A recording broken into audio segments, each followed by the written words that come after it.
దేశంలోని పేద మధ్యతరగతి ప్రజలకు నిజమైన దసరా ప్రారంభమైంది. అవును, వస్తువులు సేవలపై పన్నులు తగ్గిస్తూ ప్రభుత్వం తీసుకున్న నిర్ణయం సెప్టెంబర్ 22 నుంచి అమల్లోకి వచ్చింది. దాదాపు అన్ని నిత్యావసర సరుకుల ధరలు, నాన్ లగ్జరీ ఐటమ్స్ పై పన్నులు తగ్గించడంతో ప్రజలకు మరింత అందుబాటులోకి వచ్చాయి. కేంద్ర రాష్ట్ర ప్రభుత్వాలతో కూడిన జీఎస్టీ కౌన్సిల్ తీసుకున్న ఈ నిర్ణయం దేశవ్యాప్తంగా అన్ని వర్గాల వారికి మేలు చేయనుంది. ఈ పన్ను రేట్ల హేతుబద్ధీకరణ వల్ల భారత ఆర్థిక వ్యవస్థకు సుమారు 2 లక్షల కోట్ల అదనపు ప్రయోజనం చేకూరుతుందని కేంద్ర ఆర్థిక మంత్రి నిర్మలా సీతారామన్ తెలిపారు. ఈ కొత్త విధానంలో సామాన్యులు రోజు వినియోగించే వస్తువులకు పెద్దపీట వేశారు. ముఖ్యంగా ఆహార పదార్థాలపై పన్ను భారం తగ్గించారు.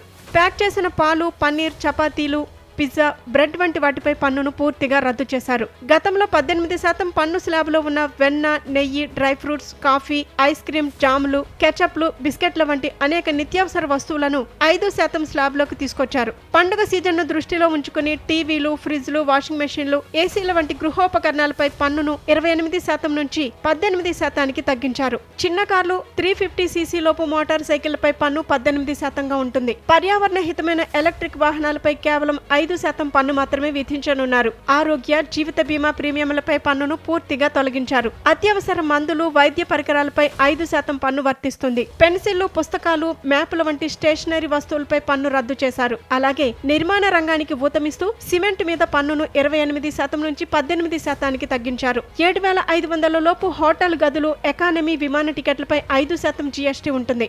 అదే విధంగా జిమ్లు, స్పాలు, సెలూన్ల సేవలు కూడా చౌక కానున్నాయి. దసరా, దీపావళి సందర్భంగా పన్ను రేట్లు తగ్గడంతో కొనుగోళ్లు భారీగా పెరిగే అవకాశం ఉందని అంచనా వేస్తున్నారు.